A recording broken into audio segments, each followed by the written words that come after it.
Seigneur, nous voulons te remercier pour tout ce que tu as fait afin que notre nom puisse être écrit dans ton livre. Merci Seigneur, parce que ça vient de toi, c'est ta grâce, c'est ton sacrifice, c'est tout ce que tu as fait pour nous Seigneur qui nous a permis d'avoir notre nom dans ce livre. Et ce soir Seigneur, nous voulons maintenant apprendre encore plus de toi, apprendre sur ton plan, comment tu désires que nous avancions, comment tu veux, Seigneur, que nous orientons notre vie. Et tout cela, Seigneur, grâce à ce que tu as fait à la croix de Golgotha, grâce à ton sacrifice, grâce à tout ce que tu as donné de ta vie. Au nom de Jésus, Amen. Et avant qu'on passe aux annonces, j'aimerais qu'on chante ce que vous avez prévu, blanc, plus blanc que neige. Alléluia.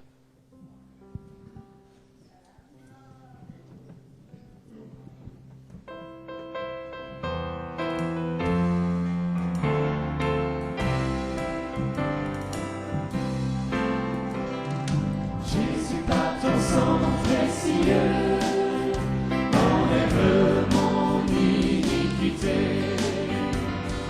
Regarde-moi du haut des cieux, dis-moi que tu m'as pardonné.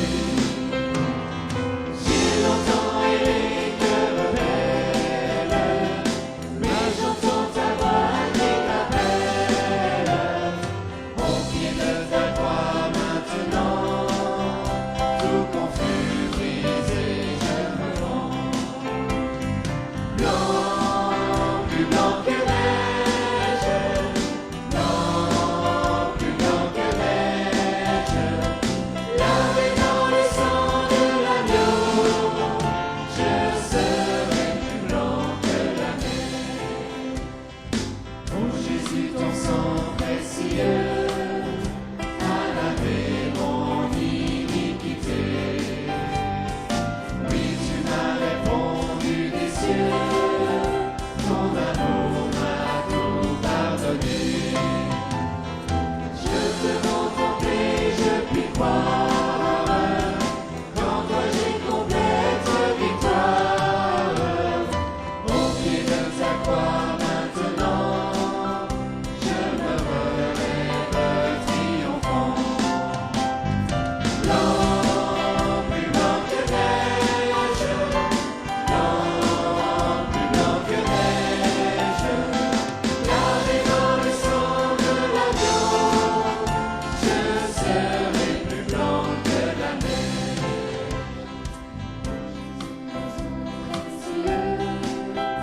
Enlève mon iniquité. Regarde-moi du haut des cieux, dis-moi que tu m'as pardonné. J'ai longtemps erré que rebelle, mais j'entends ta voix qui m'appelle. Au pied de ta croix maintenant, tout confus, brisé, je me rends. Blanc, plus blanc que neige, blanc, plus blanc que neige, lavé dans le sang de l'agneau, je serai plus blanc que la neige. Vous pouvez vous asseoir quelques instants. J'ai juste deux choses d'organisation. Donc, d'une part, vous trouverez le livre de notre frère Guyot, son témoignage derrière. Alors, il y a déjà qui s'en sont servis. Donc, c'était tout à fait prévu dans ce sens-là. Mais pour qu'on ne doit pas ouvrir un bureau pour l'encaissement, donc vous êtes invités à mettre la contrepartie de 10 francs suisses dans le tronc et puis on remboursera le nombre donc, qui était déposé là derrière. Il y a malheureusement que 15 exemplaires. Mais si vous voulez par la suite donc avoir un exemplaire à vous, donc il est possible qu'on transmette la commande live directement avant ton retour en France. Donc je vous suggère notre secrétariat, Corinne, où es-tu Corinne? Corinne, voilà. Vous pouvez, juste pour ceux qui ne connaîtraient pas Corinne, tu peux te lever juste? Voilà Corinne. Corinne va enregistrer votre commande donc du livre Un fils perdu et retrouvé de Léopold Guyot. Alors nous allons voir pour les modalités par la suite. Ça c'est une chose. Ensuite vous trouverez derrière le beau schéma, le plan de Dieu pour l'homme, et qui nous décrit donc le message qui a été donné mardi passé par notre cher Dominique Chaler dans ce contexte ici et qui trouvera sa prolongation dimanche matin avant l'adoration pascale. Alors, je vous invite de vous servir encore de ce schéma, de le méditer, de regarder le contexte. Donc, c'est dans Colossiens 1, 16, je crois. Le passage biblique n'est pas indiqué dessus.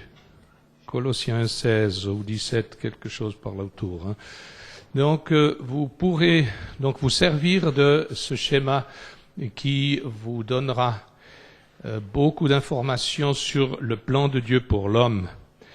Pour ceux et celles qui pourraient encore passer demain matin peut-être un petit moment sur le net, télécharger le dernier message qui vous a été envoyé sur l'évangile du moi. Oui, moi. Il y a un évangile du moi. Malheureusement. Et on en causera quelques mots aussi dimanche. Et vous allez, à base de cette étude-là, vous allez comprendre beaucoup de choses dont on parlera dimanche. Donc c'est Colossiens 1, 16. Alors voilà, donc c'est pour ce schéma. Donc cet après-midi, nous avions une merveilleuse introduction à une vie de pureté, de sainteté, qui est voulue par Dieu pour son peuple. Et ce soir, nous allons découvrir une partie existentielle d'un pasteur français, avec ses jours de victoire, mais aussi les périodes sombres, même des périodes de lutte, de combat. Le pasteur Guyot est un homme comme vous, comme moi, et ses expériences nous serviront d'enseignement surtout à notre jeunesse. Sa présence aussi dans le monde professionnel contemporain pendant toute une période nous intéressera beaucoup et aidera certainement l'un et l'autre dans la prise de décision très pratique. Ce soir donc, il nous donnera son témoignage ensemble avec son épouse Yvonne. Ils se présenteront tout à l'heure. Mais nous voulons déjà leur dire encore une fois bienvenue parmi nous.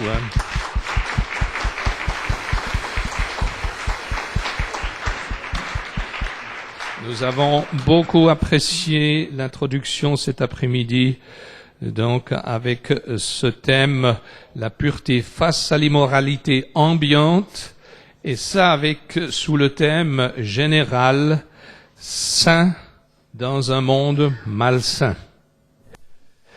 Maintenant, sur le plan technique, c'est avec plaisir, c'est un plaisir pour moi d'accueillir parmi nous, techniquement certes, mais quand même présentement, les auditeurs qui pourraient se trouver en cet instant sur Internet. Et là, je profite de saluer vos enfants, je crois, qui se trouvent là-dessus. Bonsoir, bienvenue parmi Alliance Pierre Vivante, la rencontre d'Alliance Pierre Vivante Suisse, avec vos parents ici présents que nous apprécions beaucoup. Que le Seigneur vous bénisse. Aussi bienvenue à Megui de la Moselle et puis à tous les autres que nous ne connaissons pas. Notre équipe ce fait un plaisir de vous transmettre fidèlement le déroulement de cette soirée et aussi de vous faire participer aux dimensions profondément spirituelles. Alors je vous souhaite la bienvenue et je vous bénis au nom de notre Seigneur Jésus-Christ.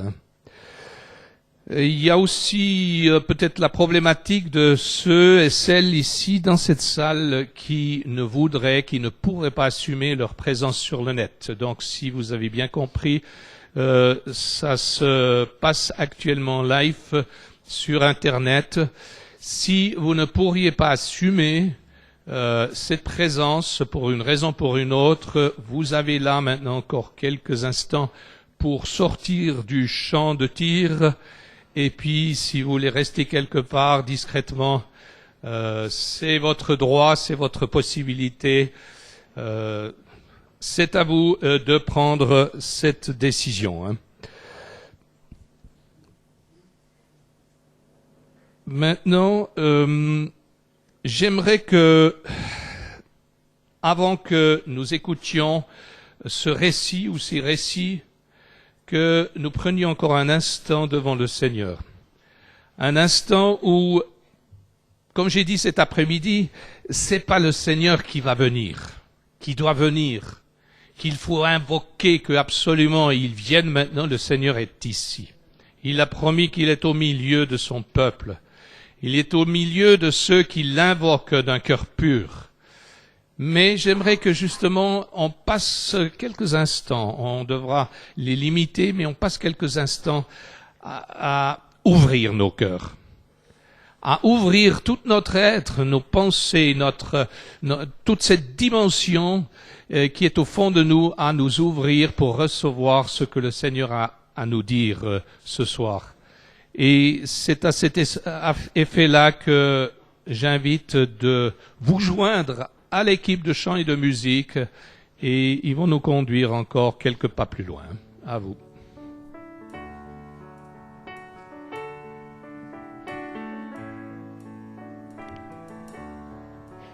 Tel que je suis sans ma voix, si longtemps sans verser pour moi, et ta voix qui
C'est pour moi, oh oui, sur la croix.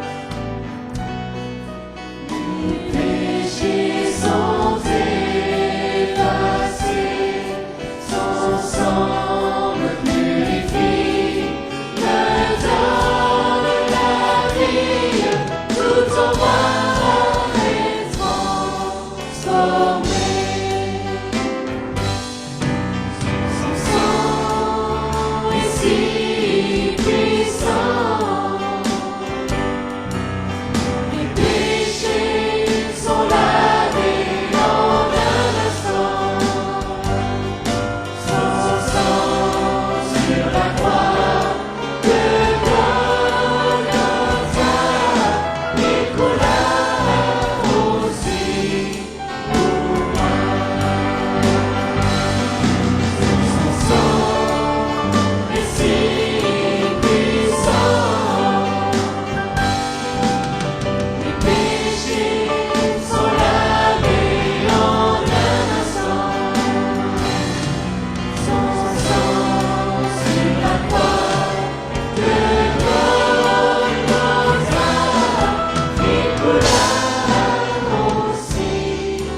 Restons maintenant dans cette disposition de cœur. Le Seigneur, il répare les cœurs brisés. C'est lui qui s'occupe de nous transformer et de nous donner un cœur pur. Il l'a fait pour nos chers Léopold et Yvonne, et nous allons découvrir maintenant ensemble comment il l'a fait. Alors, à vous. Merci beaucoup.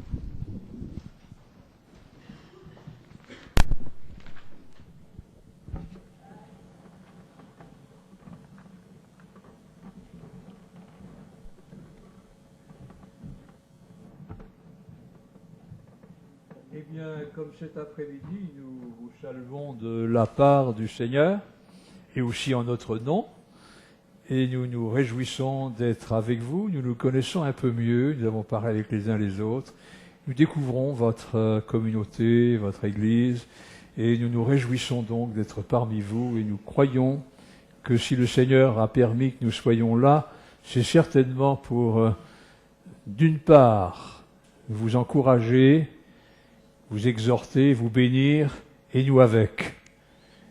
Que la grâce et la bénédiction du Seigneur soient sur vous. Prêcher, ça va. Ça va, prêcher, ça va. On prépare ça bien, on réfléchit, on fait ses plans, ça va, on met ça devant le Seigneur. Après tout, nous sommes faits pour ça, puisque Dieu a permis que nous soyons des prédicateurs. Alors il nous donne aussi la compétence et la force pour le faire. Rendre témoignage de notre vie, c'est tout à fait différent, parce que nous vous faisons entrer dans quelque chose qui nous est très personnel, presque dans l'intimité de notre cœur. Et nous ouvrons la porte de notre vie, nous vous ouvrons la porte de notre vie, afin que, non pas que vous nous connaissiez mieux, c'est aussi un but, mais surtout que vous connaissiez, que vous sachiez ce que le Seigneur a fait pour nous. Et qu'au travers de son œuvre dans nos vies, vous puissiez comprendre quelle est la grandeur, l'immensité de sa miséricorde infinie.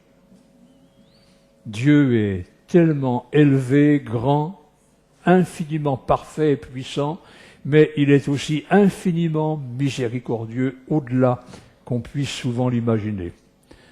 Un texte de la Bible que nous pourrions prendre ce soir pour soutenir un peu notre témoignage, c'est l'histoire, la parabole.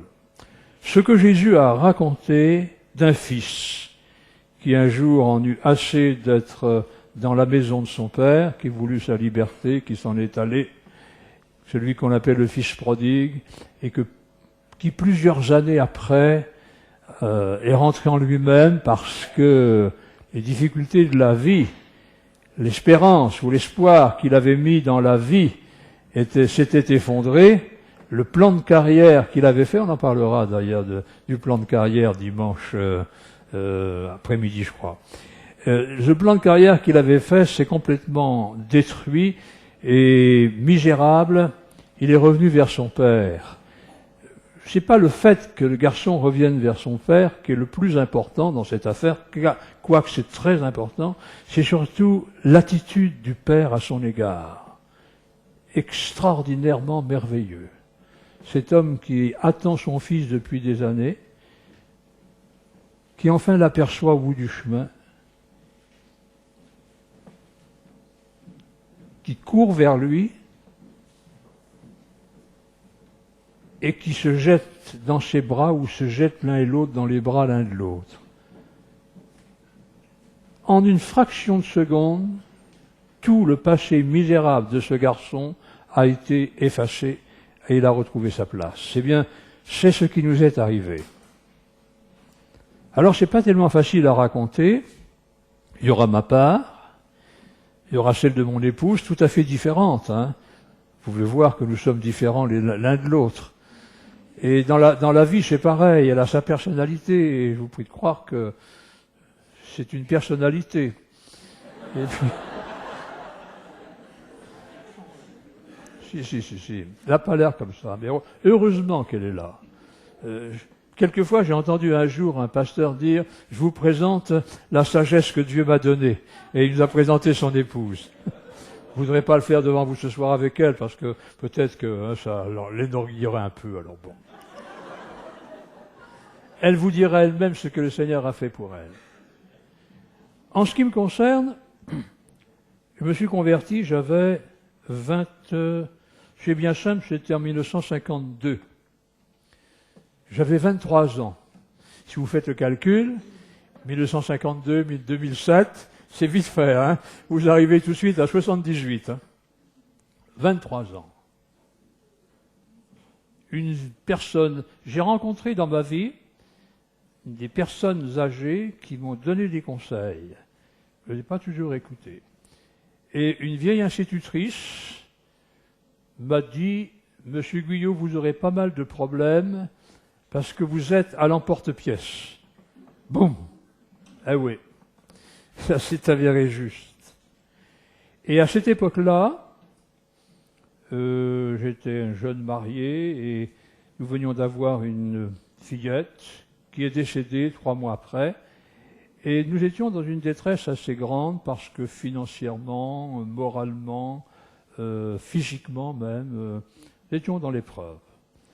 Et j'ai rencontré une autre personne âgée, une brave mamie, à Dijon, ça se passait à Dijon. J'étais dans l'armée à l'époque, j'ai fait 6 ans dans l'aviation. J'ai jamais monté dans l'avion. Ah si, il n'y a pas longtemps. L'année dernière, je suis monté dans un avion pour aller en Angleterre. Mais auparavant, jamais. Et donc, j'étais donc dans l'aviation là, dans l'épreuve. J'ai rencontré cette mamie qui devait avoir 70 ans. Oh, elle n'a pas dit grand-chose. Elle m'a dit, monsieur, vous êtes dans la peine. Je connais un endroit. Allez-y, ça vous fera du bien. Je la revois encore. Elle était 1m52 à peu près. Les cheveux tout blancs, bien blancs, d'une gentillesse extraordinaire. Alors, qu'est-ce qu'une vieille mamie de 70 ans peut bien avoir à faire avec un garçon de 23 ans? Quelquefois, on dit, vous les jeunes, c'est par vous que Dieu amènera d'autres jeunes au Seigneur. Oui, c'est vrai. Mais quelquefois, le Seigneur prend des chemins tout à fait différents.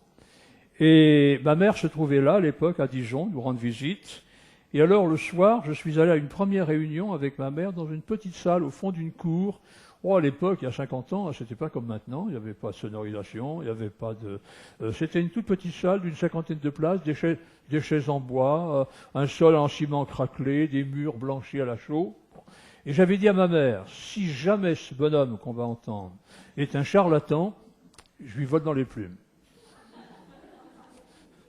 Bon, en porte-pièce. Hein.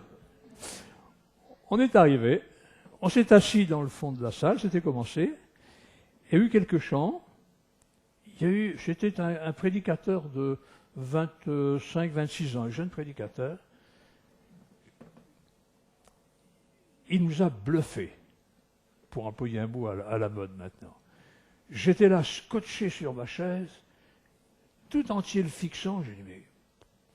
En sortant de la réunion, j'ai dit, mais ça, c'est la vérité. Je ne sais pas pourquoi, je n'aurais pas pu expliquer, mais j'avais reçu dans mon cœur cette parole, cette prédication. Oh, il n'a pas dévoilé ma vie, il a parlé de Jésus, il a pris un texte, je ne me rappelle plus d'ailleurs, certainement comme à l'époque, ça se faisait un récit de guérison ou de conversion de l'Évangile. Il a expliqué tout simplement, nous sommes sortis de là entièrement convaincus que cette parole était la vérité. Et ça a été là, je me suis converti, fait baptiser, suivi les réunions fidèlement. J'ai commencé à prendre dans ma poche un petit Nouveau Testament, je vous en parlais cet après-midi. Je lisais régulièrement dans mon travail, parce que dans l'armée où j'étais, on avait beaucoup de temps libre. Hein. Les militaires en France, c'est pas comme en Suisse. Hein. Et ils sont très longtemps dans l'armée, mais bon, ils étalent le travail sur la longueur des années. Tandis qu'en Suisse, ils sont... Donc j'avais beaucoup de temps et je lisais le Nouveau Testament, je priais et je rendais témoignage comme je pouvais. Puis un jour, le pasteur m'a demandé de conduire quelques chants. Et je suis parti en permission du côté de Rennes, là, en Ille-et-Vilaine, où ma famille habitait. Et ma mère, qui s'était convertie en même temps que moi, avait trouvé une assemblée évangélique à Rennes avec le pasteur Le Cossec, le pasteur des Gitans dont vous avez certainement entendu parler. Et nous sommes allés à ces réunions-là, et un dimanche après-midi, je reprenais le train le dimanche soir, Non, pas un dimanche après-midi, un dimanche matin au culte, on prenait la Sainte Seine, on était une quinzaine autour de la table, et tout à coup, derrière moi, il y a un frère qui a parlé en langue. Alors, quelque chose d'assez étonnant s'est produit. J'ai ressenti comme un frisson qui me prenait depuis la tête jusqu'au talon, comme ça. J'ai commencé à trembler. C'est bizarre. Et aussitôt après, le frère de Cossec a donné l'interprétation. C'était un appel pour le ministère, pour prêcher l'Évangile et servir Dieu comme prédicateur ou pasteur. Bon, j'ai mis ça dans mon cœur. Je suis rentré à Dijon. À la première réunion où je suis allé, le pasteur Pioget, son nom, m'a dit « Frère, pendant votre absence, j'ai pensé que vous devriez servir le Seigneur. » Voilà. Et donc, c'était en 1953, hein, c'est-à-dire un an après ma conversion.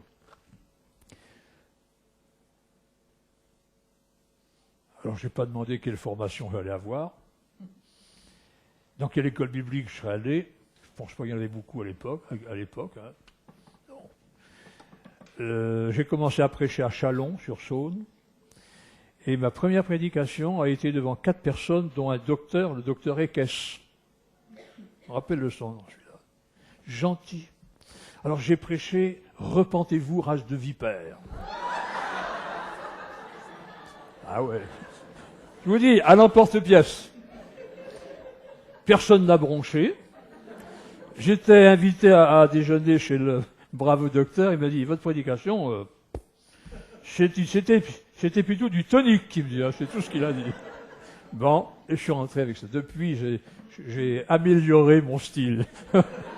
J'essaie d'être plus près des gens, d'une part, de voir les choses un peu mieux, et bon, de traiter l'affaire d'une manière plus douce et plus miséricordieuse. Surtout, il n'y avait pas d'inconvertis, il y avait des chrétiens à ce culte. Hein. Voilà. Et alors, je pensais faire carrière, là, donc, du ministère dans la région de Bourgogne. Et puis le frère Cossec, un jour, vient me trouver, il me dit « Il faut que tu viennes en Bretagne, on a le travail pour toi, c'est ton pays, t'es breton, viens en Bretagne. » Et je suis parti. Et nous avons commencé, là, je suis arrivé à Saint-Malo, une petite ville d'Ille-et-Vilaine, avec la valise, la femme, la fille, et rien d'autre. Et le frère Cossec me dit « T'as de l'argent ?» Pas grand-chose, j'ai payé mon voyage, il ne me reste plus rien. Il me dit « Écoute, à l'époque, il avait 80 francs. » C'était énorme, 80 francs en 1954. Et il me dit, voilà, je te donne 40 francs, je garde le reste pour moi. Il avait, à cette époque-là, 5 enfants. Il avait une petite église à Rennes de 30 personnes. Et c'est tout, c'était un homme qui marchait par la foi, ça a été mon père spirituel. Un exemple de simplicité, d'humilité, de foi, d'amour, de miséricorde aussi. On en reparlera. Donc j'ai commencé le ministère comme cela. Et au bout d'un certain temps, j'ai travaillé avec l'évangéliste Scott. On en parlait tout à l'heure avec Jean-Pierre. Et j'ai appris pas mal de choses avec lui. Finalement, mon école biblique, ça a été le terrain. Beaucoup d'erreurs. Par exemple, à Saint-Malo, j'avais des vieux instituteurs qui se sont convertis. Je sais pas. Le Seigneur est vraiment bon pour les gens. Hein. Et pour les pasteurs aussi, il est bon. Hein. Et ces gens-là venaient aux réunions, et puis à la fin d'un culte, un jour, un de ces instituteurs m'a dit, « Monsieur Guillaume, vous savez, on ne dit pas... » J'employais beaucoup d'adverbes. Ça faisait bien, c'était long. Et il me dit, « On ne dit pas ça comme ça. » Et je l'écoutais. Hein. Je crois que vous pouvez me dire ce que j'ai à... Vous pouvez peut-être m'apprendre le vocabulaire, mais moi, j'ai quelque chose d'autre à vous apprendre, il faudrait que vous convertissiez. Bon. Ils se sont convertis, finalement. Comme quoi. Donc j'ai fait mon chemin comme ça, et puis la pensée est venue dans mon cœur de faire de l'évangélisation. J'avais à cœur l'évangélisation.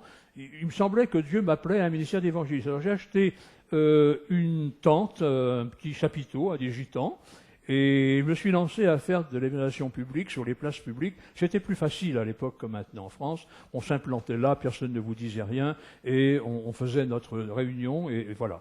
Et j'ai travaillé comme ça, donc à Saint-Malo, à Brest, etc. J'ai exercé un ministère en Bretagne pendant à peu près de 1954 à 1972, dans différentes villes de Bretagne. On a créé des églises avec des pasteurs. Enfin, ça marchait. Ça marchait.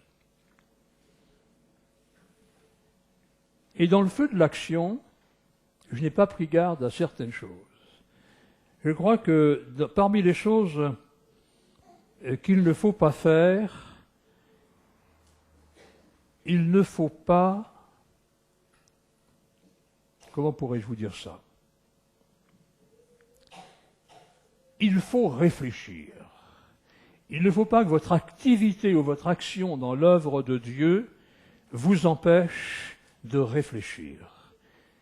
Il ne faut pas que l'action empêche la réflexion.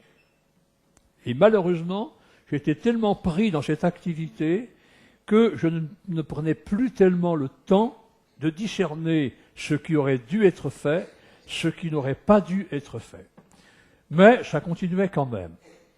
Et un jour, j'ai voulu ouvrir une église à Vannes. Le Seigneur m'y appelé à Vannes. Je me rappelle très bien de la soirée où ça s'est passé. Je passais dans la ville avec la voiture, une avant-veille de Noël. Il y avait plein de monde dans la ville et j'ai senti dans mon cœur comme le besoin de leur prêcher l'évangile. Je savais ce que ça voulait dire. Alors, j'ai donc ouvert cette église de Vannes. Et puis l'idée m'est venue de faire de l'évangélisation itinérante. Encore une deuxième erreur, se sortir du cadre de l'Église, c'est-à-dire devenir un peu indépendant dans son travail pour le Seigneur. Et je suis parti dans l'itinérance, et quelques frères m'ont donné des conseils, mais il s'est avéré que c'était des mauvais conseils. Troisième erreur, écouter des gens charnels. Vous savez, on en fait des erreurs dans sa vie, hein. Première erreur, pas prendre le temps de réfléchir. Deuxième erreur, choisir une voie qui n'est pas bonne. Et troisième erreur, écouter les mauvais conseillers. On dit en France que les mauvais conseillers que les conseilleurs sont pas les payeurs. Et c'est vrai parce que plus tard, quand j'ai eu besoin d'eux pour me sortir d'affaires, ils m'ont parfaitement ignoré. C'est comme ça la vie, comme dirait mon petit-fils. Ça c'est la vie, papy. Et donc, je suis arrivé à Vannes en 72. Alors ça, vous voyez, dans notre témoignage, il y a les parties blanches, lumière, et comme disait tout à l'heure notre frère Jean-Pierre Trachel, il y a aussi les parties sombres, ténébreuses, noires. Et ce qui est ennuyeux dans un témoignage, c'est justement ces parties noires, c'est-à-dire celles où Dieu ne fait plus rien, et nous, on fait toutes sortes de bêtises. Les moments où on sort de la pensée, pas de la pensée, mais du plan de Dieu, de la présence de Dieu pour mener notre vie. Et là, à Vannes, après avoir fondé cette église qui avait une vingtaine de membres, j'ai dû prendre du travail. Parce que, justement, les conseilleurs qui m'avaient conseillé ne voulaient pas investir dans l'œuvre qu'on faisait à Vannes, ils nous aidaient financièrement. J'ai donc fait du travail, ça a réussi au-delà de mes espérances. J'étais représentant dans une société qui s'appelle Hachette Livres de Paris. On faisait du porte-à-porte, on vendait des encyclopédies. Invendables, mais on en vendait. Ça marchait, mais c'était formidable. Alors, j'ai fait de l'argent, j'ai acheté une nouvelle voiture, je me suis payé de beaux habits, et puis voilà, le pasteur était devenu un représentant qui, finalement, aimait bien le confort. Et puis j'étais fatigué spirituellement, moralement. J'avais vécu pendant toutes ces années sur la brèche, sans prendre le temps d'un repos devant Dieu. Et j'étais arrivé au bout du rouleau spirituel. Et ce qui devait arriver est arrivé. J'ai rencontré cette dame qui est près de moi, qui travaillait aussi, qui a travaillé dans la même société. Et elle n'était pas convertie. Mais moi, je connaissais le Seigneur. Et vous savez, quand on quitte la main de Dieu, quand on quitte la trace de Dieu, quand on quitte le Seigneur des yeux, et quand on se laisse prendre par l'attrait des choses, du confort, du bien-être, de la richesse, des plaisirs du monde, alors on devient comme quelqu'un qui, l'insensé, court à sa perte, nous dit la parole de Dieu. Il n'y prend pas garde, mais il court à sa perte. Et il y a un texte qui m'est revenu beaucoup plus tard. L'insensé a suivi les chemins de son cœur. Et là, j'ai vraiment suivi les chemins de mon cœur. Il y a eu une relation entre nous, une liaison très forte sur le plan affectif. aussi d'ailleurs, quelque chose d'assez incompréhensible, mais bon, c'est comme ça. J'ai quitté l'Église, j'ai donné ma démission à l'Église parce que je sentais que je ne pouvais quand même pas faire les deux. Hein. Il faut être honnête, hein. Dans le bien comme dans le mal. C'est une drôle d'expression, mais enfin bon. C'est-à-dire que si on fait le mal, il faut savoir que c'est mal. On ne peut pas mélanger les deux. Ou on quitte le mal et on revient vers le bien, ou on quitte le bien et on va vers le mal. Les deux sont pas, les ténèbres et la lumière, ça cohabite pas. Et alors donc, j'ai quitté l'Église, donné ma démission, j'ai fait ma valise, mes chemises, mes cravates, mes costumes, j'ai quitté mon foyer. Ma future épouse, qui à l'époque était encore seulement cette relation de travail, mais aussi plus affective, en a fait de même. Et on est partis tous les deux. Et alors, à partir de ce moment-là, j'avais encore une Bible et quelques livres. J'ai fermé ma Bible, j'ai mis dans un carton, et c'est comme s'il y avait quelque chose qui avait occulté la pensée de Dieu. J'en parlais avec un frère l'autre jour, il me dit, mais c'est pas possible. Je dis, si c'est possible. Je n'ai plus voulu penser à Dieu. J'ai vécu des expériences surnaturelles avant. J'ai vu des miracles. J'ai touché de près la puissance de Dieu dans ma vie avant cela. Et puis tout à coup, comme si un voile tombait, et j'entrais dans une autre vie, une autre partie de vie. Je voulais vivre pour moi-même. Jusque-là, j'avais souffert, j'avais vécu la consécration, j'avais jeûné, j'avais prié, j'avais prêché l'évangile, j'avais manqué d'argent, etc., etc. Là, eh bien, le moment était venu pour moi de vivre pour moi. Je dis maintenant, je vais faire ma vie, je vais gagner de l'argent. Et Dieu, je n'y pensais plus. Ça a été comme si j'avais zappé, vous savez, à la télévision, ou si je m'étais déconnecté complètement du site divin, pour parler maintenant avec Internet, parce qu'en tant que chrétien, on est connecté spirituellement. Hein. Eh bien, c'est comme si la connexion s'était coupée, il n'y avait plus de souvenirs de Dieu dans ma vie, plus de prière, plus de pensée, plus de culpabilité, rien. Alors quand c'est comme ça va loin. C'est la partie très très noire. Alors, on a gagné beaucoup d'argent. Vous savez, quelque chose qui est important aussi qu'il faut dire. Quand on voit quelqu'un s'éloigner de Dieu, on dit Dieu va le punir. Certainement, il va le punir. Ben, ce n'est pas toujours vrai. C'est même pas souvent vrai. Parce que Dieu n'agit pas immédiatement. Dieu attend. Dieu connaît les temps et les moments.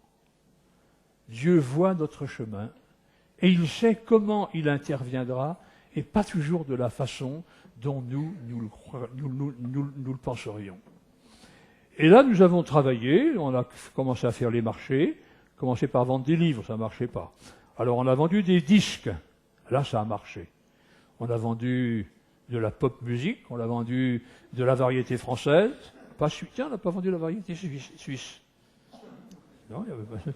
On a vendu du rock, on a vendu du hard rock, on a vendu du rock metal, on a vendu tout ce qui se vendait bien, quoi. Hein? Et aussi des disques bretons, bien sûr. On gagnait beaucoup d'argent, on en dépensait beaucoup.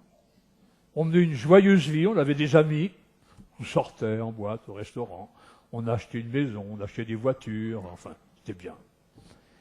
Ça a duré comme ça pendant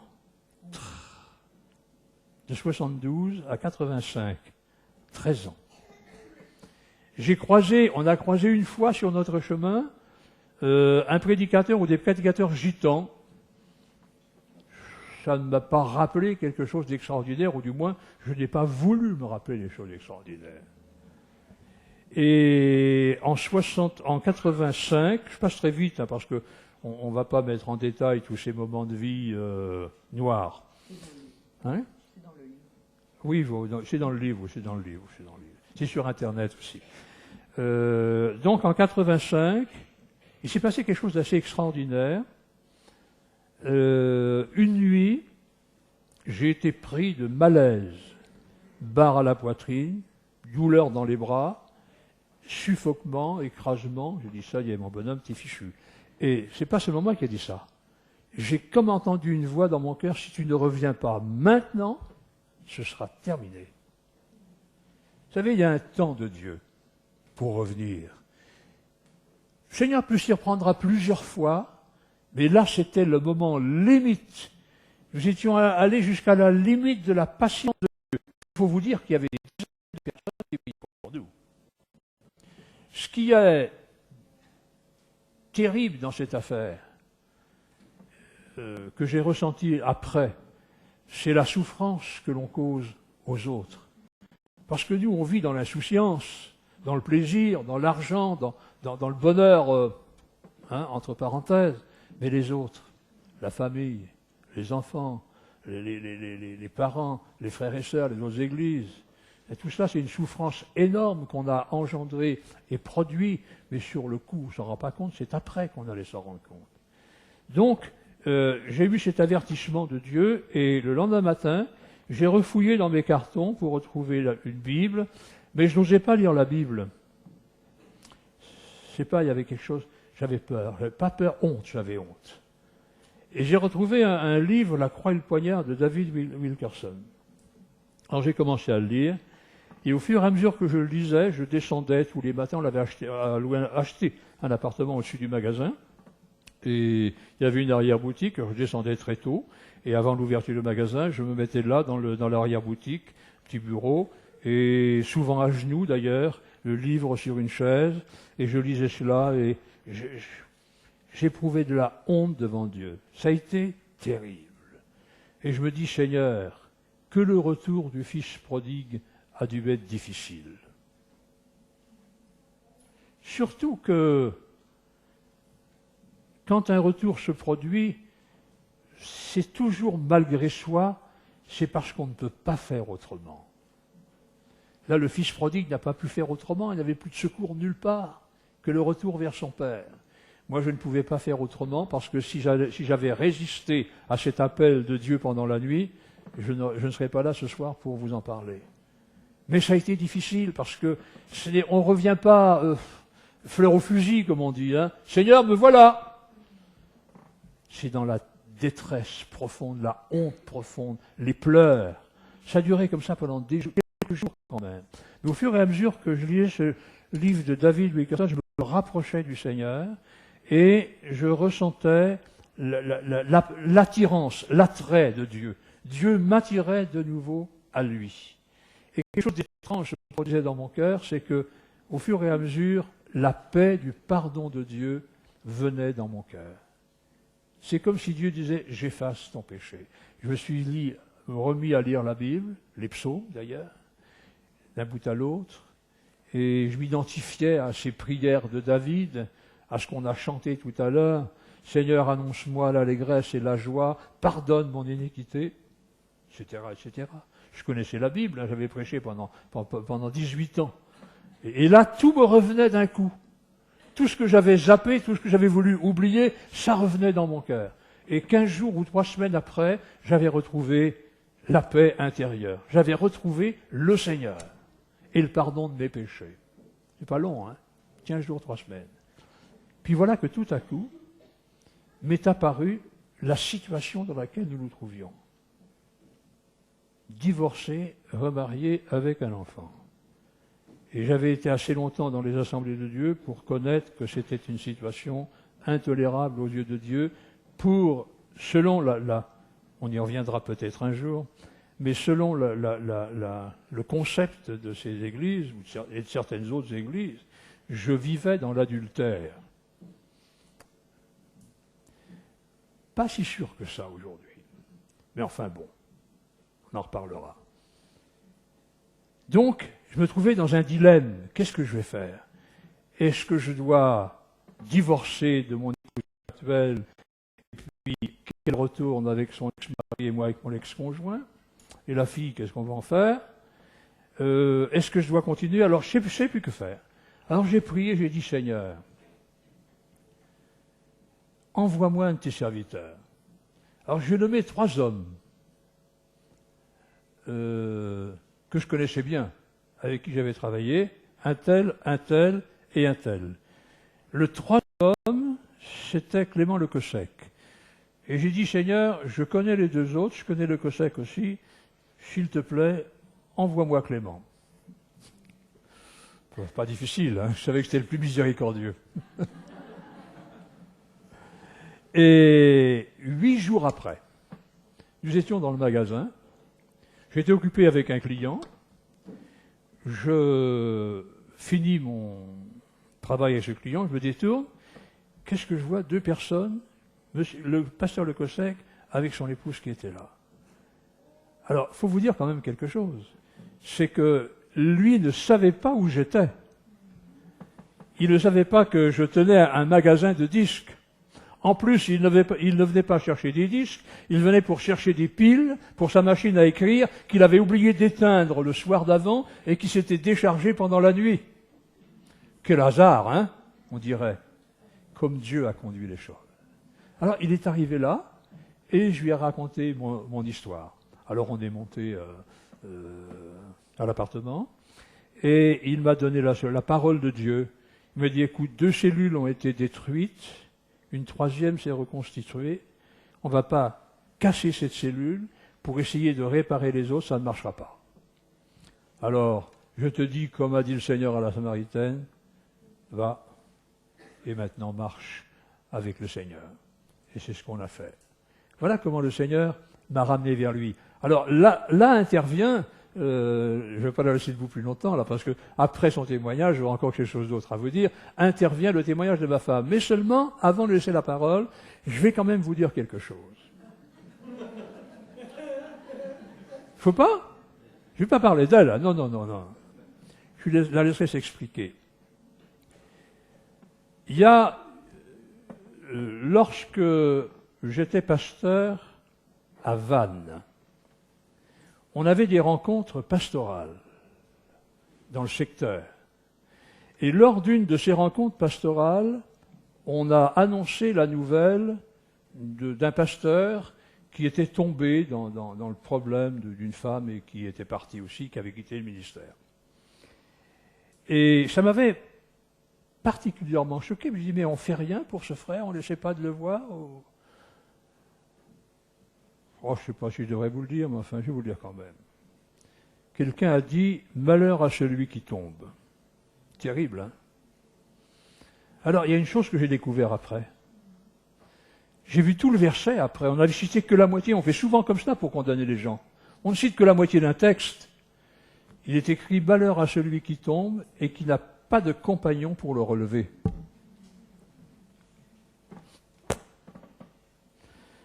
J'ai vu ça quand je suis rentré à la maison le soir. Et après ça, avant de me coucher, je me suis mis à genoux dans un coin de l'appartement et j'ai dit, Seigneur, si ça m'arrive, ramène-moi. Et il l'a fait. Il l'a fait. Il l'a fait plus de 13 ans après, parce que je priais là en 71, et je suis parti en 72 et il m'a ramené en 85. Mais il l'a fait. La prière que je lui avais adressée de tout mon cœur, le Seigneur l'a entendue.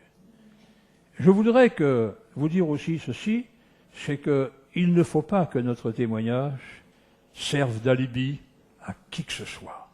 Oh, il a bien ramené, il me ramènera bien. On ne se moque pas de Dieu. Je peux vous dire que dans toute ma vie chrétienne, même peut-être autrement, je me suis toujours efforcé d'être sincère. Quand c'est noir, c'est noir.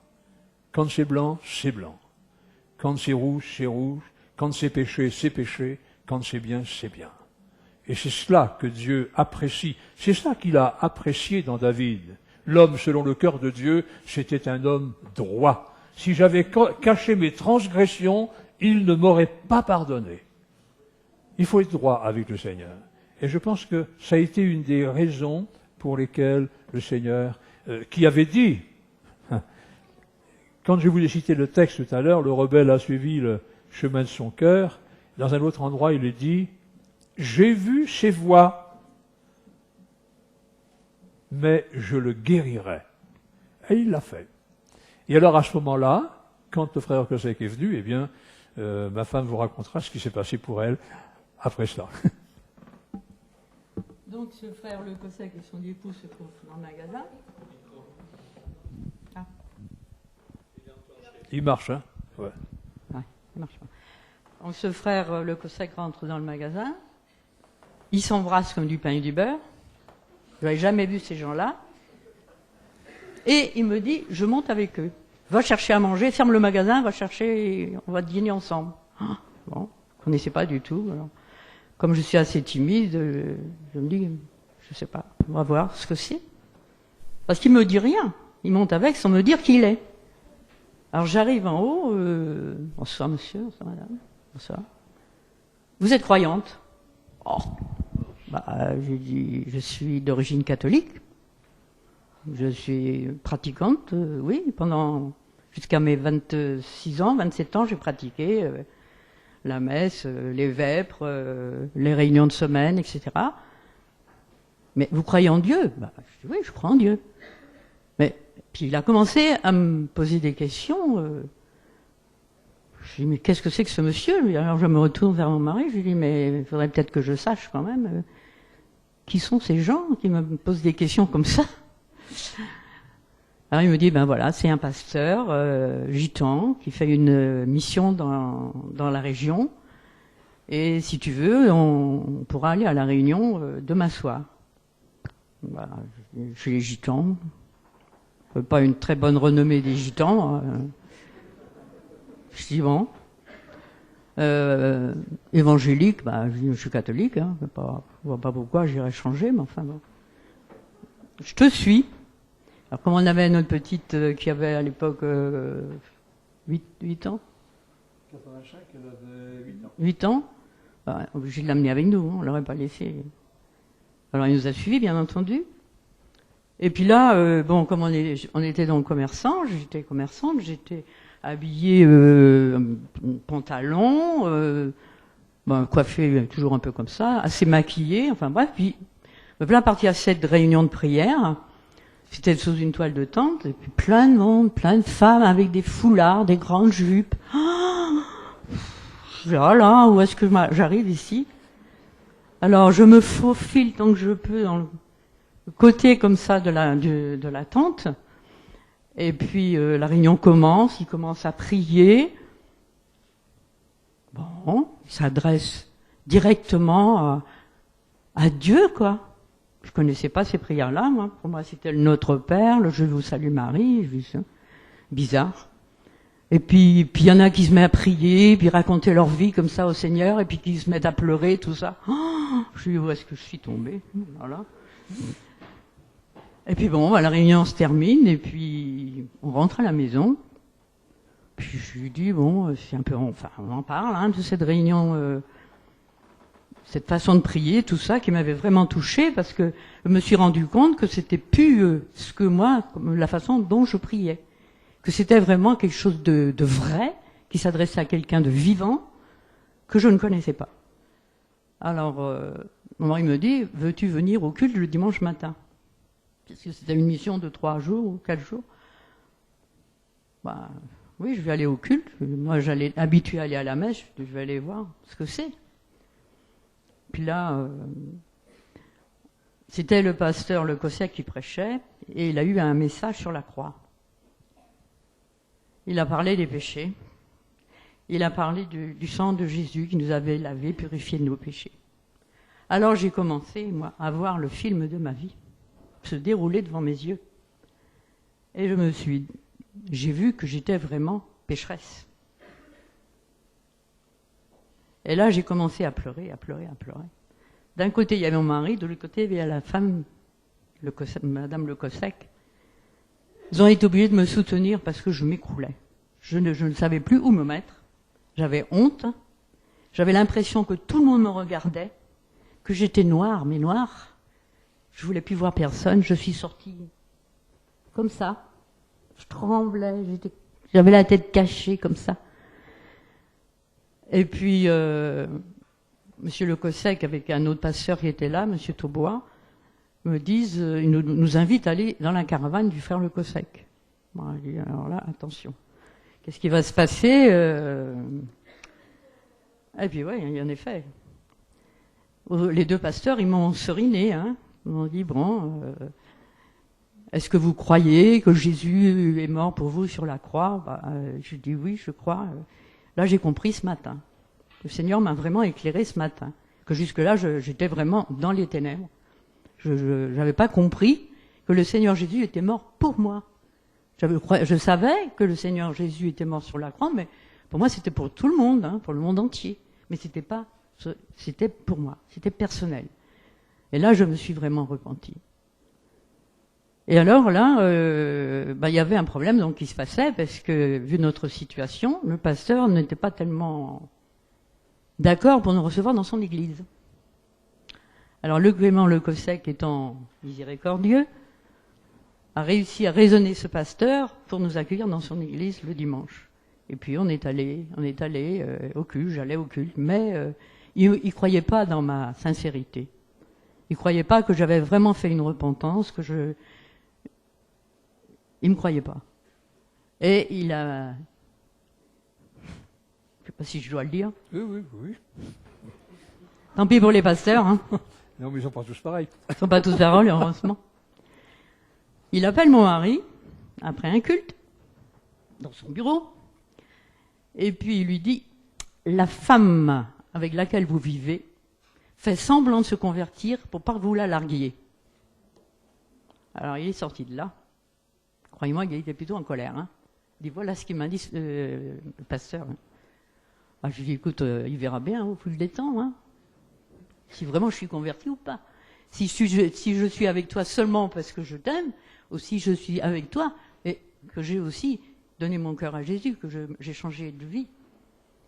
Et puis ils nous ont acceptés, mais c'était pas évident. C'est pas évident.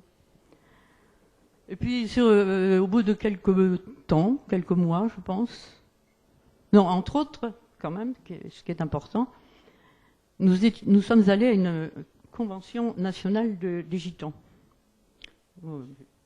Je me suis convertie vraiment chez les Gitans. Et c'était à Saint-Nazaire, à Donche, du côté de Saint-Nazaire, là-bas en Loire-Atlantique. Et puis mon mari me propose toujours, il me dit, est-ce que tu veux venir à cette réunion? Ils vont prier pour les malades. À ce moment-là, j'avais une mycose sur les 2 pieds. Je ne sais pas si vous savez ce que c'est, mais c'est très douloureux. Je ne pouvais plus me chausser, je souffrais énormément. Bon, me laver les pieds avec des produits, mettre des crèmes, tout, machin. Il n'y a rien à faire, ça a duré comme ça, je sais pas, au moins 15 jours. Il me dit, veux-tu qu'on aille à cette réunion? J'ai dit, ça fait loin, Vannes, Donge, ça faisait un bout, mais le soir, j'ai dit, bon, on va y aller. Et puis là, cette réunion de gitans encore, tout ce monde là qui priait, qui chantait, c'était beau, il y avait 2000 personnes, je me croyais déjà arriver au ciel, moi, d'entendre tous ces gens prier, chanter. Et puis à la fin de la prédication, ils font un appel pour que les gens avancent, pour qu'on prie pour eux. Hein, parce que chez les gens, ça se faisait, ils imposaient les mains. Puis les gens qui avançaient. Puis moi, j'étais sur ma chaise. Pas pour moi, ça, c'est pour eux, hein, ce sont des gitans. Et puis je priais quand même dans mon cœur, je dis, Seigneur, si je dois y aller. Hein. Puis tout d'un coup, pouf, comme s'il m'avait poussé de ma chaise, je suis partie donc à l'imposition des mains. Et puis là, les pasteurs, le pasteur, hein, il ne me connaissait pas, il ne m'a même pas demandé qui j'étais, quoi que ce soit, il imposait les mains comme ça à tous. Et puis je retourne à ma place, la réunion se termine, on monte dans la voiture, puis on avait fait peut-être 4-5 kilomètres. Je dis à mon mari, mais j'ai plus mal aux pieds. Non, je souffre plus, là, je sens plus le mal, je suis bien dans mes chaussures. Et c'est bizarre. Alors on arrive à la maison, vite j'enlève mes chaussures, et puis prendre un bain de pied comme je faisais tous les soirs. C'était déjà un peu moins rouge. Et le lendemain matin, il n'y avait plus rien. Gloire à Dieu, le Seigneur m'avait guéri. Alors là, ça a été ma première expérience avec Dieu. Ensuite, quelques mois après, c'est assez curieux. Hein. Quelquefois, je dis le Seigneur a de l'humour, mais c'est peut-être un peu vrai. Parce que j'avais cette mycose sur les pieds, et sur le pied gauche, j'avais une fracture que je m'étais faite quand j'étais gamine à l'école. Et j'avais l'os qui ressortait sur le dessus. Et là, j'avais aussi de problèmes pour me chausser. Mais le Seigneur ne m'a pas guéri là. Il m'a guéri de la mycose, mais pas de cette fracture. Alors je dis quand même, Seigneur, ça aurait pu guérir tout tant qu'à faire. Hein. C'est pas la peine de faire ça en 2 fois. Ainsi, quelques mois après, on va à une convention, on va à une retraite pascale, dans le Finistère, là-bas. Bon, là encore, j'ai eu du mal à y aller. Bon, je me suis forcée à y aller. Encore une autre expérience pas très... C'était une réunion d'après-midi. À la fin de la réunion, ben, pareil, on va prier pour les malades. Alors bon, ben, moi, le Seigneur m'a guéri de la mycose, il va peut-être cette fois-ci me guérir de cette fracture. Parce que je souffrais ce jour-là, il faisait très froid, Oui, il faisait mauvais, pas comme là, hein. C'était vraiment mauvais et j'avais du mal à marcher. Donc me voilà aller à l'imposition des mains pour être guéri de cette fracture. Et effectivement, le Seigneur m'a guéri. Je suis sortie de la réunion, j'ai pu marcher, on est parti dans la campagne tous en groupe, on a fait je ne sais pas combien de kilomètres, j'avais mal aux pieds. Mais à cette réunion, il y avait un autre problème. Parce que c'était une réunion où ils priaient pour les malades, mais ils priaient aussi pour recevoir le baptême dans le Saint-Esprit. Alors moi, j'avais su quand même qu'il y avait ce baptême du Saint-Esprit, donc je le désirais. Mais je n'étais pas encore baptisé d'eau. Hein. Ouais, je me suis dit, bon, et toujours voir si le Seigneur veut me donner le Saint-Esprit. Alors bon, il y avait des gens qui étaient restés pour cette réunion-là. Alors il y avait 3 pasteurs qui priaient. Je suis désolée, hein, parce que je tape sur les pasteurs ce soir. Mais étant femme de pasteur, ça peut aller.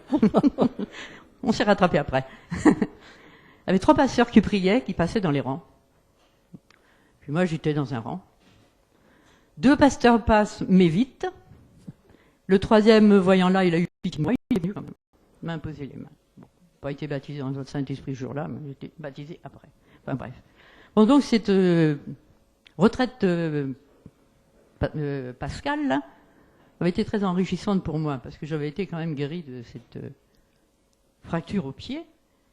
Et puis j'avais quand même appris bien des choses. Bon, on rentre donc chez nous, puis on continue dans cette église-là, à Vannes. Et on avait des problèmes, on a eu une faillite, on avait toujours le commerce, on a fait faillite, on s'est retrouvés sans rien, on a pu sauver nos meubles, c'est le cas de dire, une sacoche avec un petit peu d'argent, c'est tout. Plus de voiture, plus rien. Bon. Alors, qu'est-ce qu'on fait là, Seigneur? Il a fallu chercher un appartement. On a trouvé un appartement, parce qu'on avait été obligé de mettre le magasin en vente, l'appartement, enfin tout le bazar. Et puis mon mari a cherché du travail. Pas d'autre solution. Hein. Mais il trouve du travail à Rennes, et on habitait Vannes, c'est-à-dire à 150 km. Alors moi, je suis restée à Vannes avec ma fille. Et puis mon mari est parti travailler à Rennes. Il logeait chez sa mère qui habitait Rennes. Et il rentrait tous les... Fin de semaine. Le vendredi soir, je pense. Ouais. Donc je me retrouvais toute seule. Mais j'étais nouvelle convertie. Et je bagarrais. Je lisais beaucoup ma Bible, je priais beaucoup. J'avais une soif de connaître la parole de Dieu. Je lisais beaucoup les psaumes, les prières de David qui m'ont fait beaucoup de bien. Et puis, un matin, j'amène ma fille à l'école, et en revenant, je ne sais pas ce qui s'est passé. Je rentre dans l'appartement, je vais pour aller, les chambres étaient à l'autre bout de l'appartement, je me suis fait projeter, comme ça, contre le mur, de droite, de gauche, de droite, de gauche. Et je me suis écroulée. Le Seigneur, qu'est-ce qui se passe? Alors là, j'ai pris ma Bible encore, et j'ai prié. Et j'ai prié pendant 1 heure, 2 heures. Et j'étais tout seul, s'il n'était pas là. Et puis là, je pense que j'ai eu une attaque vraiment du malin, qui a voulu me cisailler, me dire... hein. Mais non, il m'a vraiment donné la force de tenir. Et au bout de quelques mois, Mon mari fait une... Non, même pas. Quelques semaines. Quelques semaines après qu'il était sur Rennes, il fait une demande pour un appartement sur Rennes, aux HLM. Oh, la dame des HLM lui dit, bouf, vous avez vu le dossier? On n'est pas la veille d'avoir un appartement. Bah, on va attendre. Hein. Puis on priait quand même, la famille priait, tout ça. Et puis, ça fait la demande le lundi, je pense. Et le vendredi, on avait un appartement. Dans la semaine. Encore une grâce de Dieu. Donc on déménage. Entre-temps, on a eu pas mal de problèmes parce qu'on n'avait pas d'argent. Mais le Seigneur ne nous a jamais laissés. Hein. Je tiens à le souligner. On n'a jamais manqué. On a toujours pu au moins s'acheter une boîte de sardines et un bout de pain. Parce que le Seigneur a toujours pourvu. Et chose étrange, c'était souvent des frères et sœurs de l'église de Rennes où était sa mère, qui ne connaissaient pas notre situation. Parce que ma belle-mère était quand même assez prude pour ne pas en parler, et surtout pas se vanter de ce qui nous arrivait. Mais on recevait des petits chèques, des petits billets venant de l'église de Rennes. Mais il y a quand même eu une fois aussi, on était encore à Vannes. On n'avait pas de quoi payer notre loyer et la facture d'électricité. Vous avez peut-être connu ça, hein, on n'est peut-être pas les seuls, je sais pas. Et puis là, c'est toujours pareil, on priait, mais on n'en parlait à personne, parce qu'on avait honte. Hein. On était quand même commerçants dans la ville et on était assez connus, bien connus sur la place de Vannes. Mon mari avait été président des commerçants. C'était un peu vexant de se retrouver dans une situation comme ça. Et puis un soir, quelqu'un frappe sonne à la porte. Je vais ouvrir. Que vois-je? Le pasteur Taubois, qui vient nous rendre visite. Il était tard, hein, il était vers 20h. J'étais un peu gênée parce que il y avait pas... ça ne gazait pas entre nous deux. Et puis je lui dis, écoutez, monsieur Taubois, asseyez-vous, vous allez attendre mon mari. Il est sorti promener le chien, je crois. Puis il arrive, tout, bon, on parle, de choses et d'autres. Et puis au bout de 10 minutes, un quart d'heure qu'il était là, il sort de sa poche une enveloppe de la part de l'église. Ah bon? Puis il s'en va. Les chrétiens ont prié et le Seigneur nous a montré qu'on devait vous remettre ça. C'était de l'argent qu'ils avaient de côté pour acheter des chaises pour leur église. Et le Seigneur leur a montré que ça pouvait attendre. Ils avaient des chaises qui n'étaient pas en très bon état peut-être, mais enfin ça pouvait attendre. Il y a des gens là-bas qui ont besoin d'argent, c'est à eux qu'il faut leur remettre ça. Et ils sont arrivés là ce soir-là avec cet argent-là qui correspondait exactement à notre loyer et à la facture d'électricité. Merci Seigneur, parce que là, je ne sais pas ce qu'on aurait fait, on aurait été à la rue. Hein. On aurait été faire la Manche. On n'avait plus rien. Donc après cela, tu trouves un appartement, on déménage, on s'en va à Rennes. Et puis là, on va dans une église à Rennes, à Dédé. Je demande un entretien au pasteur. Il vient me voir. Il me dit, je voulais me faire baptiser, et puis... Bon, on va voir si vous êtes régulière, fidèle aux réunions, etc. Ah, oui, j'étais fidèle aux réunions, pas de problème. J'avais une soif de Dieu et j'avais besoin de cette nourriture. Et puis un deuxième entretien, il recule toujours. Bon. On s'est dit, on va essayer de voir un autre pasteur peut-être. Et mon mari rencontre un vieux pasteur à la retraite qui lui donne une adresse d'un pasteur dans une autre ville qu'on ne connaissait pas, mais qui nous a bien accueillis, et puis on est restés très amis. Bon, j'ai pris mon baptême. J'avais été baptisée du Saint-Esprit avant de prendre le baptême d'eau. Hein. Et puis voilà. Et depuis ce jour-là, tu t'es remis à prêcher. Racontez ça. Hein? tu raconteras la suite. Bon, ok. Et puis je reste fidèle au Seigneur, je marche avec lui, j'ai traversé beaucoup d'épreuves physiques, j'ai eu pas mal de problèmes de santé, je fais de l'hypertension et je fais une angine de poitrine. Et là, le cardiologue voulait m'opérer, mettre un stent. Et au dernier examen que j'ai passé l'année dernière, au mois de mai, je pense, je crois, enfin je ne sais plus, le cardiologue me dit « Oh, Madame Guyot, écoutez, ça a l'air de bien se passer, hein, je ne comprends pas. » Il me dit « Mais ça va mieux que la dernière fois, c'est-à-dire l'année d'avant. » Il dit « Je ne pense pas que je vais vous opérer, hein, je ne vais pas vous mettre ça pour l'instant, on va voir, on va attendre. » Je pensais dans mon cœur « Merci Seigneur, hein, tu es en train de me guérir. » C'est vrai que j'ai beaucoup moins de douleur que j'avais, hein, parce que j'ai été très, très mal. J'ai fait également une dépression physique, c'est-à-dire j'étais complètement vidée, je ne tenais plus debout. J'ai vu mon hypertension, j'étais montée à 20-12. J'ai frôlé l'hémiplégie, oui, c'est ça.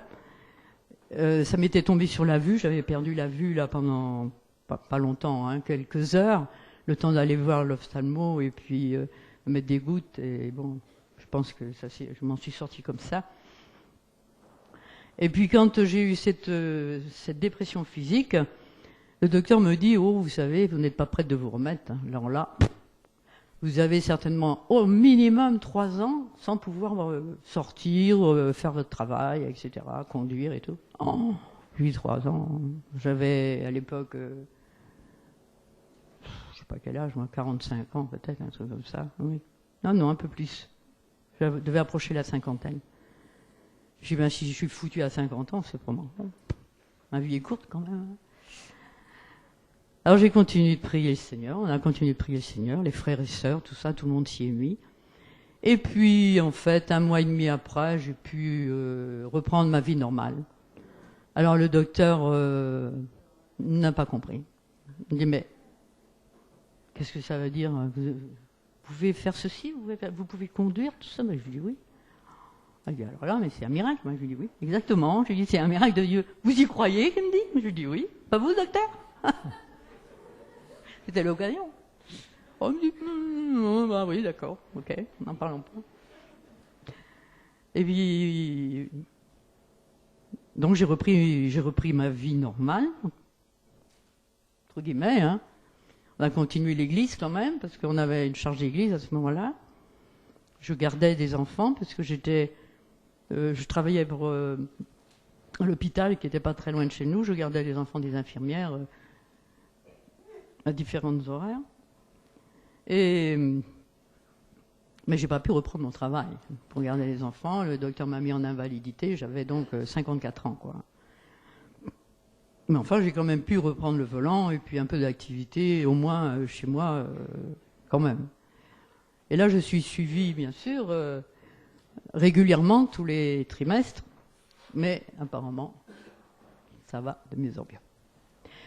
Mais l'année dernière, au mois de mai, je vais terminer par là, parce que j'en ai assez dit, j'aurais trop à dire. Hein, Au mois de mai l'année dernière, on était sur Paris. Il y a un frère qui demande à mon mari s'il voulait venir pour... Consécration pastorale. Consécration pastorale. Bon, comme il ne sait pas dire non, c'était pourtant loin, mais enfin bon. Moi, la Suisse, quand même. Voilà donc parti avec un autre couple pastoral.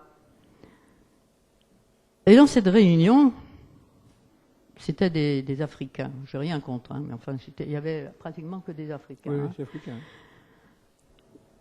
Le pasteur qui présidait cette réunion était jeune, dynamique. Il y allait. Tout son cœur.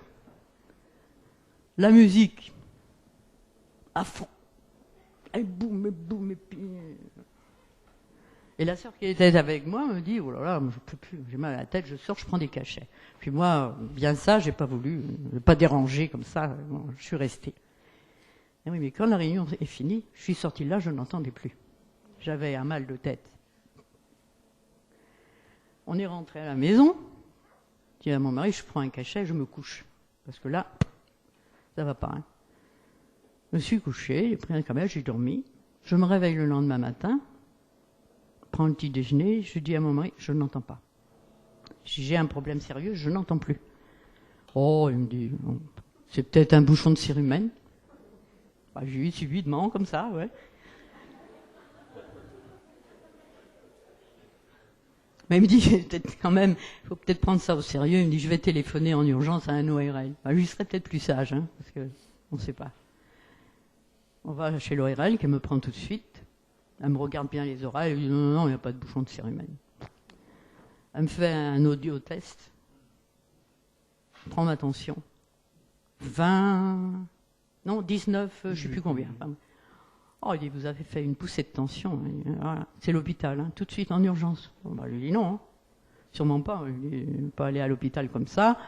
Je vois d'abord mon cardiologue. J'avais rendez-vous le lendemain. Je dis, je vais toujours aller voir mon cardiologue, on verra bien. Voir mon cardiologue donc le lendemain. La tension n'avait pas bougé, malgré mon traitement. Je me dis, ça commence à être sérieux. Il me dit, il faut rentrer en urgence à l'hôpital. Il ne faut pas rester comme ça. Il faut vous mettre sous cortisone. Parce que sinon, vous allez devenir sourde. Non, ils ont été bien gentils, les frères là-bas, hein, à faire leur musique forte, mais voilà le résultat. Et effectivement, je passe mon audiotest, je n'entendais plus du tout de l'oreille gauche, et j'avais perdu 20% à l'oreille droite. Donc, j'ai été hospitalisé 8 jours, sous cortisone. Et au bout du 6e ou 7e jour, je repasse un audiotest. Le résultat était toujours pareil.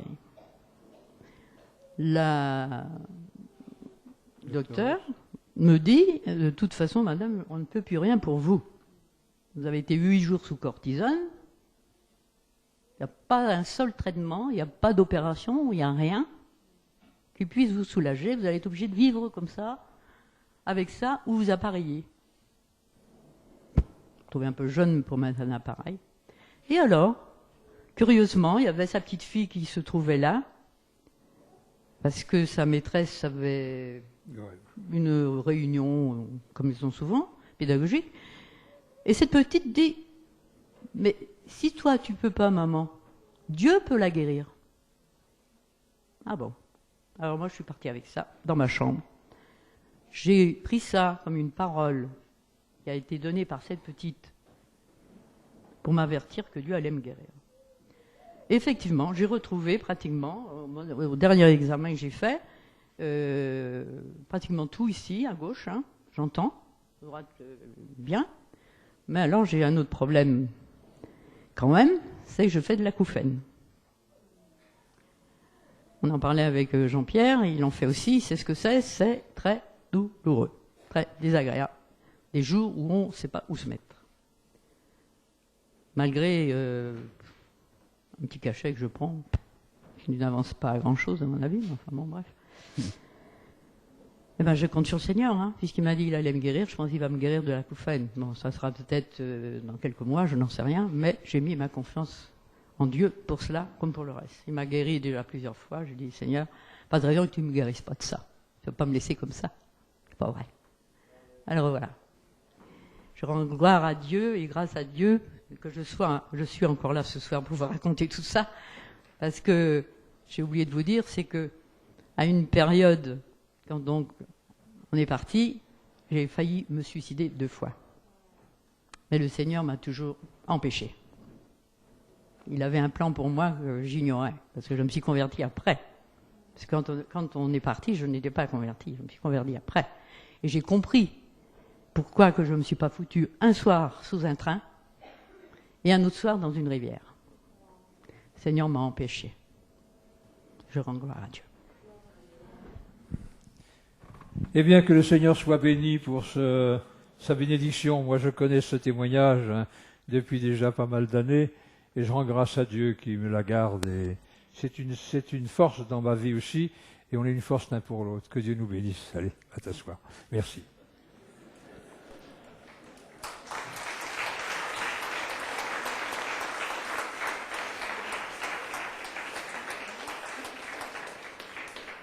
Alors, je vais vous demander encore quelques petits instants d'attention. Donc, ma femme s'est convertie lorsque le pasteur Le Cossec est arrivé et nous a emmenés chez les Gitans. Et en principe, tout aurait dû bien marcher, puisqu'on était revenu vers le Seigneur. Alors, nos affaires auraient dû continuer de prospérer. Mais il y avait quand même quelque chose qui n'allait pas, c'est que, bon, pour un ancien pasteur revenu vers le Seigneur, marchand de disques de toutes sortes, c'était pas une situation très glorieuse quand même. Et alors, d'une manière assez étonnante, je dirais presque surnaturelle, la vente de nos disques a baissé, a chuté de je ne sais pas combien de pourcents d'un coup. C'était pourtant une période de fête où nous aurions dû vendre davantage, non, une période de tourisme. C'était au mois d'août. Et là, en général, juillet-août, c'était pour nous la grosse période. Là, les clients passaient devant le magasin comme si on n'existait pas. Ça plongeait, les compteurs revenaient au rouge à la banque, ça allait mal de tous les côtés au niveau donc de la finance, même si spirituellement et physiquement, le Seigneur nous bénissait. Et un soir, une nuit, j'ai eu un songe. J'ai vu dans ce songe une maison. Au rez-de-chaussée, il y avait un magasin. À l'étage, notre appartement. Et le feu a pris dans la maison. Et tout a commencé à s'enflammer, à brûler. Alors, j'ai cherché partout des téléphones, j'ai appelé les pompiers. Et plus je me démenais, plus la maison brûlait. Et finalement, c'est devenu comme un gros brasier par terre. Là, il restait plus rien. Et au dernier appel téléphonique pour essayer de trouver du secours, j'ai entendu une parole qui disait ceci: Dieu a parlé une fois, 2 fois j'ai entendu ceci, c'est que la force est à Dieu. Et je me suis réveillé. J'ai dit, ma femme, on va tout perdre. Mais dans mon songe, j'avais retrouvé en grattant dans les cendres une petite sacoche avec un peu d'argent dedans, et je lui ai dit, on va tout perdre, mais Dieu ne nous laissera pas. Effectivement, on a tout perdu. Et j'ai eu cette parole aussi par une prophétie, parce qu'on a eu pas mal de prophéties. Le Seigneur sait comment nous parler et quand nous parler. Quelquefois, il reste silencieux pendant un temps, et puis à un moment donné, il parle souvent. Et là, on avait eu plusieurs prophéties à suivre, et une parole disait, « Tu as travaillé pour le feu. » J'ai soufflé dessus, il n'en reste plus rien. C'est-à-dire que tout ce que nous avons voulu amasser pour nous sans Dieu, ça a disparu, mais le Seigneur ne nous a pas laissés. Et à cette époque-là, alors, nous sommes allés à Brest, je me rappelle, un dimanche matin au culte, parce qu'il y avait toujours ce problème. Vous savez, quand on revient comme ça vers le Seigneur, les choses ne se passent pas toujours de la meilleure façon. Et il y a des accusateurs, il y a des gens qui vous méprisent, ma femme en a parlé, je n'y reviens pas. Et lors d'un culte à Brest, on se trouvait là, bien accueilli par le pasteur que je connaissais d'ailleurs, un homme ouvert et gentil. Il y en a. Il y a des pasteurs ouverts, gentils, miséricordieux, gloire au Seigneur. Hein. Il y en a plus qu'on ne pense. Et cet homme nous a accueillis, nous étions là au culte le dimanche matin, et derrière nous, il y avait un jeune homme qui me connaissait parce qu'il était enfant quand j'étais pasteur dans son église à Brest, et ce jeune homme avait eu, dans la nuit, un songe. Il avait vu dans son songe 2 feuilles entièrement blanches. Et il se trouvait derrière nous au culte, et pendant le culte, il a eu cette même vision. En nous regardant, il a vu 2 feuilles entièrement blanches. Et il nous l'a dit. Ça a été un encouragement extraordinaire. Dieu nous avait blanchis, purifiés, lavé de nos péchés. Une autre fois, à Angers, aussi un autre pasteur que je connaissais, on est allé au culte, et à la fin du culte, la sœur nous a dit, écoutez, Dieu vous a pardonné, vraiment Dieu vous a pardonné. Les hommes n'oublient pas, ne pardonne difficilement, mais Dieu vous a pardonné. Une foule de témoignages et de paroles comme ça qui nous ont été données. Et en partant donc, ma femme vous a expliqué un peu comment on est parti de Vannes, nous sommes arrivés à Rennes, et là, au bout d'un certain temps, on ne pouvait plus aller dans cette église où on refusait de baptiser mon épouse, et il n'y avait pas tellement d'églises à Rennes où on pouvait aller d'ailleurs. Vous savez, je sais pas, peut-être que si on vole, si on fait un casse de banque, si on tue quelqu'un, son père ou sa mère, c'est peut-être des péchés qu'on peut pardonner, mais le problème du divorce et du remariage, c'est impardonnable. C'est le péché impardonnable. Et je tiens quand même à vous signaler ceci, c'est que je n'ai pas le temps d'entrer dans le fond du sujet ce soir. Dieu n'aime pas la répudiation ni le divorce, c'est sûr. On le sait. Ce n'est pas dans la pensée de Dieu.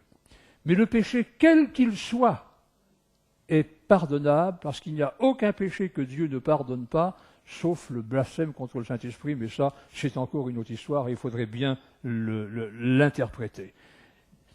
Nous avons appris ceci, c'est que pour revenir dans une situation normale dans une église, pour un couple comme le nôtre, c'est presque pas possible, à part quelques communautés qui nous reçoivent.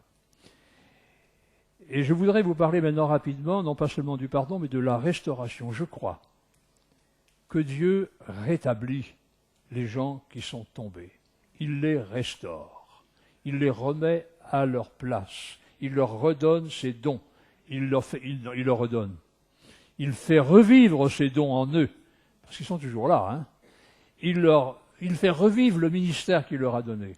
Il y a, dans cette parabole ou ce récit du fils prodigue, nous voyons le père a complètement restauré, rétabli son fils dans la maison, comme un fils de la maison, avec son autorité de fils, sa place de fils, ses activités de fils. Un autre exemple, c'est le roi David. Vous connaissez son histoire. Eh bien, Dieu ne l'a pas destitué de sa royauté. Il en a subi les conséquences. On subit les conséquences souvent longtemps de nos fautes et de nos chutes et de nos péchés, mais Dieu lui a gardé sa confiance pour continuer de gérer son œuvre et de conduire son peuple. Et je crois que lorsqu'un enfant de Dieu tombe, lorsqu'il revient et lorsque Dieu pardonne, il le rétablit dans toutes ses qualités, dans tous ses dons, dans toutes ses fonctions, dans tout son ministère. C'est pour cela que nous avons été ramenés à Rennes à reprendre du service pour le Seigneur, et des pasteurs m'ont encouragé, mais souvent des pasteurs indépendants qui n'appartiennent pas à une confession évangélique bien cadrée, et ils m'ont encouragé, j'ai eu la communion avec eux, on a fait une petite église à Rennes, on a laissé ensuite pour partir à Levallois comme pasteur de l'Assemblée baptiste de Levallois, et là on peut dire que il y a une chose qui est assez étonnante dans cette affaire, c'est que quand je suis arrivé, d'abord, il faut vous dire que quand nous étions pasteurs à Rennes, j'ai reçu un coup de téléphone d'un ancien ami, Bernard Clément, pour ne pas le nommer, que certains connaissent peut-être, et cet ami m'a dit, j'ai une proposition à te faire, tu es assis? J'ai dit oui, je suis assis à mon bureau, on te propose d'être le pasteur, si on te proposait d'être le pasteur de l'église de Levallois, est-ce que tu acceptes? Sur le coup, ça m'a paru bizarre. Et j'ai appris par la suite que cette église cherchait un pasteur, n'en trouvait pas d'ailleurs, et ils auraient voulu un jeune pasteur, et à l'époque j'avais déjà, c'était en 98, donc faites le calcul, j'avais déjà presque 70 ans, quoi. Hein. Bon. Et finalement on a accepté ce poste de pasteur, et quelque temps avant, j'avais eu cette parole de l'Évangile, je te relève de la poussière ou du fumier, et je te ferai asseoir avec les grands. Alors, ma femme vous a dit que Dieu avait de l'humour. Et la première, l'église de Levallois, à la Réunion parisienne, est une église de la Fédération baptiste. En devenant pasteur de cette église, je suis devenu pasteur de la Fédération baptiste, inscrit dans l'annuaire de la Fédération baptiste, une fédération bien reconnue en France, inscrit aussi dans l'annuaire de la Fédération protestante, c'est pas donné à tout le monde. Mon nom est à côté de ceux qui auraient voulu peut-être ne plus jamais voir, mais enfin, ça c'est pas grave. Mais le plus comique de cette affaire, c'est qu'à la première pastorale de la Fédération baptiste, je me suis retrouvé assis Ah si, je ne m'en suis pas tellement rendu compte. C'est quand on s'est levé après. Entre André Taubois et Jules Taubois. Deux géants de 1,90 m chacun. Et là, j'ai repensé à cette parole. Je te ferai asseoir parmi les grands. Et voilà comment le Seigneur nous a conduits jusque-là. Et voyez-vous, depuis, on vit, quoi. Hein. Nous avons quitté la région parisienne. Nous sommes revenus en province, là-bas, à la campagne, à Chébéry, on vous l'a dit. Et puis, nous sommes disponibles. Il y a une parole aussi que je retiens dans mon cœur, c'est que nous portons du fruit, même dans la vieillesse. Et je ne veux qu'une chose maintenant, c'est que le Seigneur nous prolonge la vie autant qu'il le voudra, pourvu que ce soit une bénédiction, pourvu que ce soit un encouragement, pourvu que ce soit pour vous servir, pour servir tous ceux qui ont besoin d'être encouragés. Et vous savez, j'ai écrit aussi un livre, mais le but de ce livre, c'est surtout pour rendre témoignage à la miséricorde de Dieu et encourager ceux qui le lisent. Parce que peut-être que, on se trouve dans les moments bien, comme ce soir, vous êtes bien là. Vous avez votre mari, votre femme, vos enfants, que le Seigneur vous garde dans la fidélité, dans la bénédiction, dans le bonheur. Mais que celui qui est debout prenne garde de tomber. L'avenir appartient à Dieu, c'est sûr, et quand on lui confie notre avenir, il nous garde. Mais c'est si facile de détourner les yeux, c'est si facile de glisser, c'est si facile de tomber. Mais souvenez-vous quand même que, d'abord, soyez vigilants. Souvenez-vous aussi que Dieu veille sur vous. Dieu veille sur vous d'une manière tout à fait particulière par son esprit, par son Fils, mais aussi par les gens qui vous entourent. Nous avons trouvé des gens qui nous ont rejetés, qui nous ont jugés mal, mais nous avons aussi trouvé beaucoup de gens qui nous ont bénis, qui nous ont fait du bien, qui nous ont encouragés, qui nous ont consolés. Lorsque tout allait mal, qu'il n'y avait plus d'espoir, Dieu a mis sur notre route des frères et des sœurs fidèles qui ont su, à leur insu parfois, nous donner juste la parole qui convenait. Et c'est un encouragement aussi à ne pas demeurer seul, isolé, mais à rechercher une vraie communion fraternelle avec des frères et des sœurs qui vous aimeront, qui sauront vous entourer, prier avec vous et vous comprendre. Et c'est aussi un encouragement à accueillir ceux qui se repentent. Le discernement des esprits n'est pas de la suspicion. Nous avons souffert de suspicion. Ma femme en a souffert peut-être plus que moi encore. Vous savez, la faute d'un homme ou la chute d'un homme, c'est toujours la faute d'une femme. C'est étonnant ça. Hein? Toujours les femmes qui supportent les conséquences. Quand il y a eu la femme adultère amenée au Seigneur, l'homme, on ne l'a pas trouvée, mais la femme, on a su la trouver. Et ma femme a supporté plus de suspicion que moi, mais ne soyez pas soupçonneux. Soyez vigilants, soyez attentifs, mais ne soyez pas soupçonneux, soyez charitables, soyez miséricordieux, soyez bons, soyez accueillants pour des gens comme nous. Et nous vous remercions, et je remercie particulièrement Jean-Pierre et Yvonne, qui connaissent notre témoignage pris sur lui sur Internet, de nous avoir invités à cette retraite pascale pour nous faire du bien, parce que si on vous fait du bien, vous nous faites aussi du bien. Nous aimons être avec vous, nous aimons être avec des frères et des sœurs qui nous accueillent et dont nous sentons l'affection et le respect et l'amour. Que Dieu vous bénisse.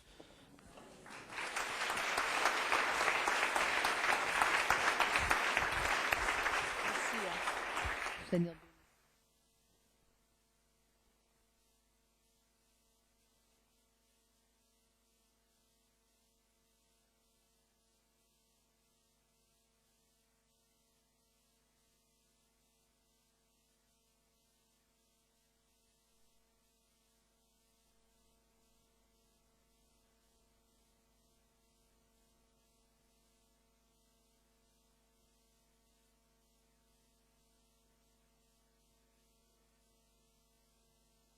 Et il nous parlait de la réalité.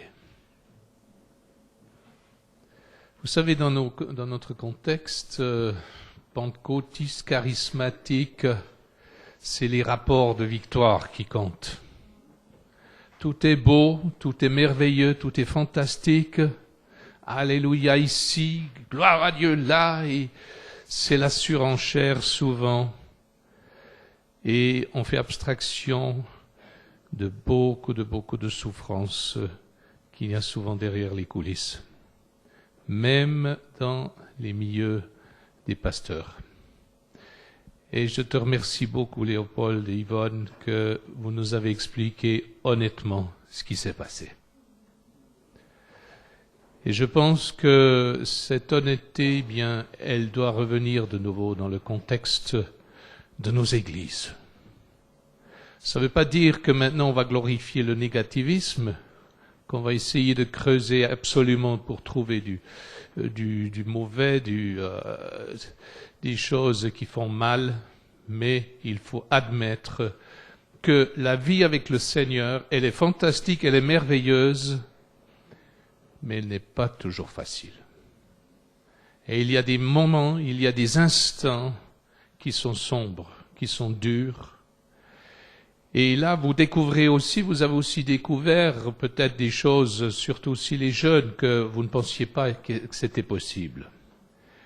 Léopold, il a eu un avantage que je rêverais d'avoir eu ou d'avoir encore. Il a travaillé, vous vous rendez compte, avec le grand apôtre, on peut l'appeler apôtre Scott, l'homme qui est un des pionniers de référence en France, avec des signes, des prodiges, des miracles, des guérisons, des choses fantastiques. Il a vécu encore tout un temps de cette visitation de Dieu sur ce pays. Il a saisi, il a vu la main de Dieu, il a vu le surnaturel, et pourtant un jour, eh bien, il est arrivé à une situation où il ne voulait même plus entendre de Dieu, il ne voulait même plus y penser. Vous vous rendez compte? Vous vous rendez compte que c'est possible? Et c'est là, ce soir, j'aimerais nous inciter, premièrement déjà, mes frères et sœurs, priez pour vos responsables, priez pour moi aussi.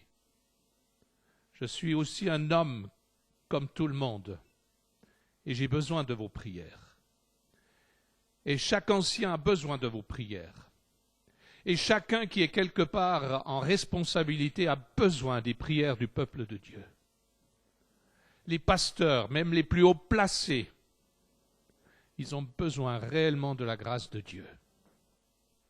Ce n'est pas parce que quelque part le Seigneur nous a appelés, que le Seigneur a mis sa main sur nous, que nous sommes infaillibles. Loin de là. Et j'aimerais que vous preniez au sérieux cela. Mais j'aimerais aussi que vous preniez au sérieux ce soir l'interpellation qui est venue. Ce qui s'est passé dans la vie de Léopold, ce n'est pas venu du jour au lendemain. C'est venu gentiment. Et j'aimerais vous dire, mes frères et sœurs, prenons garde à ce que le monde ne puisse pas s'infiltrer par la porte de derrière. Par n'importe quelle porte. Lui, c'était la porte d'abord professionnelle, ensuite sentimentale, etc. Et le monde aujourd'hui, eh bien, il est là. Et ça me fait trembler quand j'entends des gens, même parmi nous, qui disent « Oh, moi je mets la priorité à la famille. Je mets la priorité à mon travail. Je mets la priorité à ceci, à cela. » Non, mes frères et sœurs. C'est pas ça les priorités. Parce que si vous mettez la priorité sur votre famille, sur votre profession et sur n'importe quoi, sauf sur le Seigneur, vous direz « Ah, le Seigneur, il est là, il est... » Mais il y a une priorité, le royaume de Dieu. En premier. Toujours et pour tout. Et il n'y a pas d'exception. Et ça, c'est une des expériences que maintenant nous avons pu apprendre ce soir aussi. Parce que ce que nous avons reçu de Dieu, c'est une grâce. Je t'ai compris à 100% ce moment. On peut dire à un moment donné, je ne veux même plus entendre parler. J'ai eu une période très courte dans ma vie, après la rentrée de l'école biblique, où je cherchais la voie avec Dieu pour son service. Et là, il y a quelque chose qui s'est brisé en moi. Et je ne pouvais plus croire. J'avais plus aucune capacité de croire. On me parlait, ça me passait par-dessus comme de l'eau sur les plumes du canard. je n'arrivais plus à croire. Vous entendez, mes frères et sœurs, on croit aujourd'hui, on pense que nous dominons tout cela. Ah, je décide d'accepter Jésus-Christ dans mon cœur, je décide de croire, je décide de ceci et de cela. Détrompez-vous. La foi est un don de Dieu. Et si nous jouons avec ce don de Dieu, sous n'importe quelle forme, rien ne nous prouve qu'un jour, eh bien, c'est loin. Et s'il n'y avait pas la grâce de Dieu sur la vie de nos chers, eh bien, ils ne seraient pas là ce soir. S'il n'y a pas la grâce de Dieu sur quelqu'un qui se détourne du Seigneur, il ne reviendra plus jamais. Plus jamais. Vous direz, il y a des promesses de Dieu, mais ces promesses de Dieu, elles sont conditionnelles. On ne va pas entrer en détail ce soir, mais j'ai vu des situations toutes proches dans notre famille, où il y a la grand-maman qui priait pour ses enfants qui étaient partis, et elle est morte, ils ne sont plus revenus. Et les derniers sont en train de mourir sans revenir. Mes frères et sœurs, il n'y a aucune garantie que vous pouvez jouer, que vous puissiez jouer avec la grâce de Dieu. C'est pour ça, aussi pour les jeunes, ne vous dites pas, ah, il est parti, il a fait à sa tête, il a fait quelque chose qui lui a plu, il a eu toute une période de sa vie, il en a joué, et puis il est revenu, quoi. Eh bien, c'est un miracle. Vous êtes des miraculés. Ils disent oui. Et c'est comme Yvonne me dit, mais ce retour s'est fait avec beaucoup de souffrance. Et beaucoup de souffrance aussi en relation avec une situation dans le peuple de Dieu. Et je suis peiné, je suis désolé que le peuple de Dieu doit se révéler sous cette face-là, souvent, aussi les pasteurs, dureté de cœur, intransigeance, insensibilité. Et si jamais personne vous a demandé pardon, je vous demande pardon au nom des pasteurs qui vous ont blessé, qui vous ont pas compris, qui n'ont pas compris que le Seigneur vous avait donné un retour, qui vous a donné la grâce de revenir. C'est une chose, oui, Yvonne.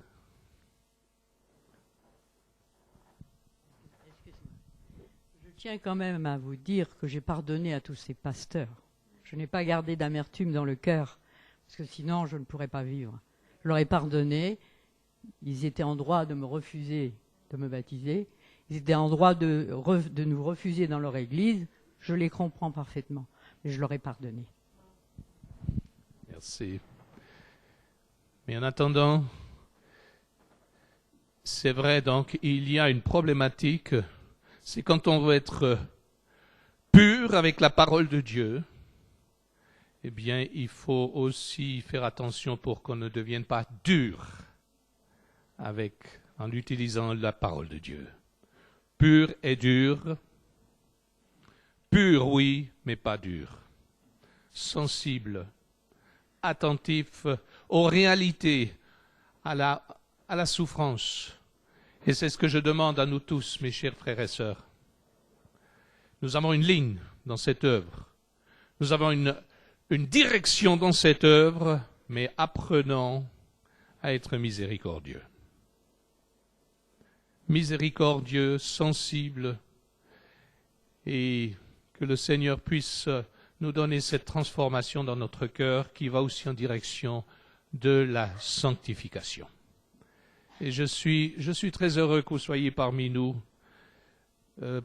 parce que c'est vrai, pour parler de sanctification, saint, l'auréole, eh bien, on pense que c'est des gens qui n'ont jamais eu un problème dans leur vie, qui ont toujours été purs, droits, sans problème. C'est ceux-là qui pourront nous parler de sanctification. Ben, je dis non.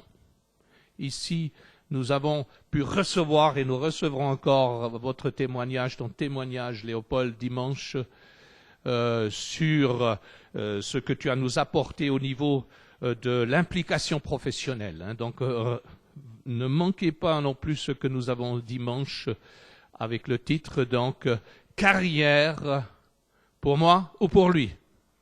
Et il aura quelque chose à nous dire encore. Et c'est pour cela, donc, j'ai senti qu'il fallait faire appel à eux. Parce que ils peuvent nous parler sur la sanctification, pas parce qu'ils n'ont jamais chuté, mais parce qu'ils ont chuté et ils se sont relevés avec la grâce de Dieu.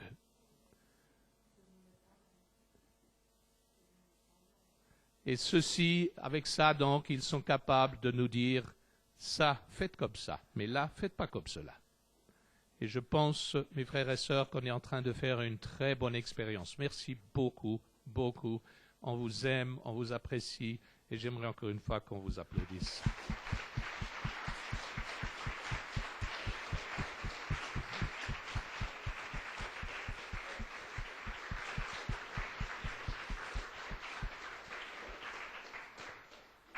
Une journée bien remplie est derrière nous.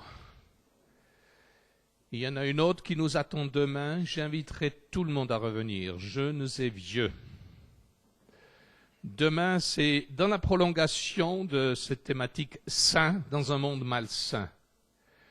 Et cette fois-ci, nous allons mettre les pieds sur un territoire miné, où tout le monde est concerné aujourd'hui. C'est le territoire de la médiatique, de la communication.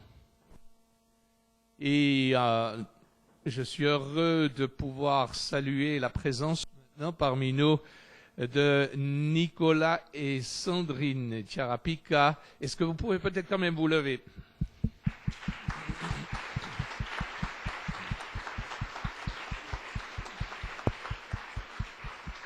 Merci. Ils ont renoncé à aller chercher de la neige sur le Molaison et ils ont préféré descendre voir les jonquilles au bord du lac. Alors que le Seigneur vous bénisse, soyez les bienvenus parmi nous et on se réjouit, Nicolas, de ce que tu vas nous apporter demain.